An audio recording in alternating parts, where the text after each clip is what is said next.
आज के समय हमारे युवा नशे में फंस रहे हैं।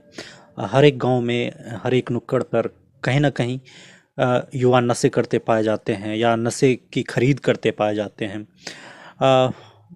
चौक चौराहों पर ऐसे नशे की सामग्री मिलती है। पान मसाला और पुड़िया ये सब तो आम बात हो चुकी है। लड़के ड्रग्स के स्तर तक पहुंच गए हैं। शराब भी आम हुआ करती थी, आज भी आम ही है, लेकिन ड्रग्स के स्तर तक पहुंच जाना लड़कों का और गलत तरीके से प्लास्टिक जलाना या कोडीन सिरप पीना, दवाइयों ऐसे से ड्रग्स लाना जो नशे पैदा करते हों, ये हम लोग आसपास देखते हैं। तो ऐसा क्यों हो रहा है? ऐसा मेरे ख्याल से इसलिए हो रहा है, दो कारणों से हो रहा है। एक तो बच्चे युवा अपने आप में खुश नहीं हैं, या अपने आप को मॉडर्न दिखाना चाहते हैं, या गलत संगत में पढ़कर ड्रग्स लेना शुरू कर चुका है। ये एक समस्याएं रहती हैं। और दूसरी बात है कि कभी कभी अच्छे लड़के भी इस ड्रग्स या नशे के फेर में पड़ जाते हैं। कारण वजह होता है कि उन्हें सुकून चाहिए होता है, शांति चाहिए होता है। वर्क प्रेशर इतना अधिक होता है। लाइफ आजकल जान ही रहे हैं कि लाइफ में स्ट्रेस बहुत ज़्यादा है, मेंटली वर्क बहुत ज़्यादा है। पढ़ाई का प्रेशर होता है, करियर का प्रेशर होता है, रिलेशनशिप का प्रेशर होता है। अनेक तरह के प्रेशर से बच्चा गुजर रहा होता है। एक ही समय अनेक अनेक काम एक साथ करना होता है। तो इन चीज़ों से जो नहीं लड़ पाते हैं, जिनका मेंटल स्ट्रेंथ उतना अच्छा नहीं हो पाता, तो वो इन चीज़ों के फेर में पड़ जाते हैं। और उन्हें गाइड करने वाली कोई शिक्षा पद्धति भी नहीं थी। शायद अभी बन रही होगी, लेकिन फिर भी एक जो होना चाहिए एक संतुलन जीवन में, वो नहीं बन पाता है, जिसके कारण बच्चे ड्रग्स की ओर जाते हैं। ड्रग्स कितना ही खतरनाक हो सकता है, इसकी जानकारी आप लोग यदि उनके जीवन में झांकेंगे तो पता चलेगा। कई लड़के इंजेक्शन लगाकर पड़े रहते हैं, उसके बिना उसका जीना मुश्किल हो जाता है। दोनों तरफ से मार खाते हैं, पैसे जेब से पैसे भी जाते हैं, स्वास्थ्य भी जाता है।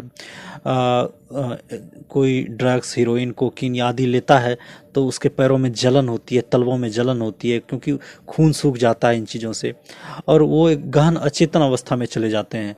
वहाँ नो माइंड जोन होता है, आदमी कुछ नहीं सोच पाता। इससे उन्हें लगता है कि दिमाग में बहुत शांति आ रही है। बहुत बड़े बड़े लोगों का करियर ये इस नशे ने खाया है। राजेश खन्ना अपने ज़माने के थे, वो शराब की लत में पड़ गए, उनका करियर बर्बाद हो गया। ये संजय दत्त थे, ये भी ड्रग्स की लत में पड़ जाने के कारण इनका भी करियर बर्बाद हो चुका। ऐसे अनेक हैं, अनगिनत। कई लड़के जिनकी शादियां हो जाती हैं, उनकी पत्नी भाग जाया करती है इन ड्रग्स के उनके कारनामों को देखते हुए, क्योंकि वो ड्रग्स वाला व्यक्ति बर्तन बेचकर भी ड्रग्स खरीद सकता है, अपनी पत्नी के गहने बेचकर भी ड्रग्स खरीद सकता है, अब अपनी पत्नी भी बेच सकता है, कुछ भी हो सकता है। तो ड्रग्स के लिए वो कुछ भी कर सकता है। तो इन चीज़ों के कारण हमारा समाज बिखर रहा है। और गलती गार्जियंस की है, वो देखते नहीं है, समझते नहीं है कि उनका संग किन लोगों से है, वो कहाँ जा रहा है, कहाँ आ रहा है, क्या कर रहा है, किन परिस्थितियों से गुजर रहा है। गार्जियंस पहले ये शुरू में ही बहुत ज़्यादा दबाव दे देते हैं। संतुलित दबाव होना चाहिए, ऐसा नहीं कि इतना ज़्यादा दबाव दो कि वो तुमसे दूर जाना शुरू कर दे कि मुझे बनाना चाहते हो, मैं बिगड़ के दिखाऊंगा। ऐसा ना हो जाए। ऐसे भी कई लड़के होते हैं जो अपने पिता को चिढ़ाने के लिए, अपने पेरेंट्स को चिढ़ाने के लिए ही ये काम करते हैं कि तुम मुझे अच्छा बनाना चाहते हो, मैं बुरा बनूंगा। कई दफ़ा ऐसा देखा गया है।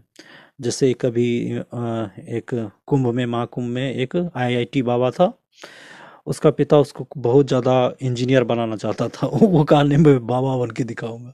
वो अपने पिता को परेशान करने के लिए वो बाबा बन गया। अ, और भी अनेक तरह की बातें हैं। जैसे टोनी स्टार्क का नाम सुना होगा, जो आयरन मैन मूवी में था, रॉबर्ट डी जूनियर। वो भी बहुत बड़ा नशेबाज था, वो नशे के कारण जेल भी गया हुआ था। जेल से आने के बाद वो नशा छुड़ाने की कोशिश की उसने, और अपने आप पे काम किया, तो अभी टोनी स्टार्क बन के बैठा, बहुत उसका नाम है। आयरन मैन मूवी में का जो कैरेक्टर है। उसी तरह भारत में देखें तो उड़ता पंजाब जैसी मूवी बनती है, जो कि वहाँ के समाज और परिदृश्य को दिखाता है कि ड्रग्स कैसे नाश करता है एक समाज का। तो आज भी अपने गली मोहल्ले और चौराहों पर अपने समाज के लोगों में आप चिन्हित करें कि कौन ड्रग्स का इस्तेमाल कर रहा है, क्योंकि वो सिर्फ अकेले नहीं, वो अपने आसपास मिलने जुलने वाले सभी लोगों से वो इस तरह से प्रभावित करता है कि वो अपने दोस्तों को, सर्किल वाले को, अपने छोटों को वो प्रभावित कर सकता है। ड्रग्स के नाम पर जब वो ड्रग्स टेस्ट टेस्ट के लिए देता है तो उससे लत लग जाती है। ड्रग्स का एक डोज भी किसी को आदी बना देता है और मेंटल रूप से मजबूर हो जाता है, क्योंकि न्यूरोलॉजिकल सिस्टम को वो डिस्टर्ब करता है। फिर उसके बिना तुम रह नहीं सकोगे, और वो बहुत कीमती होता है। इसी से सप्लाई चेन चल रहा है।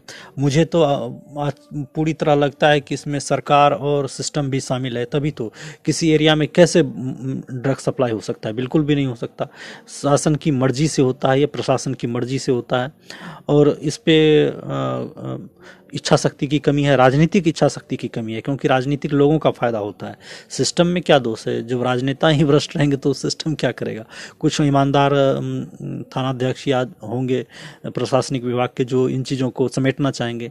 अधिकांश लोग तो उससे पैसा ही कमाना चाहते हैं। लेकिन इतना तय है कि घूस में लिया हुआ धन कोई काम नहीं आता, उनके परिवार का ही नाश करता है वो पैसा।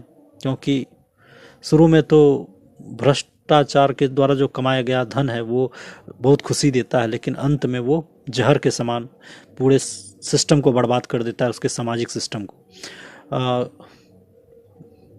तो हमें जागरूक रहना चाहिए।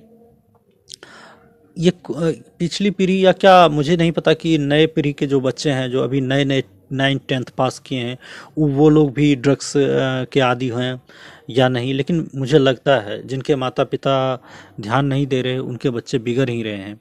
तो ये एक बहुत ही खास बात है जो कि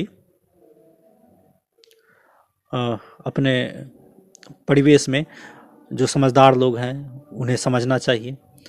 अपने समाज के लोगों से मिलकर बैठकें करनी चाहिए, समाज को एकजुट होकर बैठना चाहिए। 15 दिन में, महीने दिन में, कभी तो सप्ताह में, कभी भी हर एक वार्ड या पंचायत स्तर पर बैठक होनी चाहिए, उसमें शामिल होना चाहिए। उसमें उन मुद्दों को रखना चाहिए जो हमारे समाज में चल रही हैं, क्योंकि समाज स्वच्छ और अच्छा रहेगा तो वहाँ पे रहने वाले, घूमने वाले बच्चे सुरक्षित रहेंगे। क्योंकि यदि समाज में ही गंदे विचार के लोग के रहेंगे तो वो समाज बच्चों और महिलाओं के लिए सुरक्षित नहीं रह सकता। कहने को तो बहुत सारी बातें हैं, लेकिन सार बात यही मुझे लगता है कि हमें इन चीज़ों पर ध्यान देना चाहिए। नशा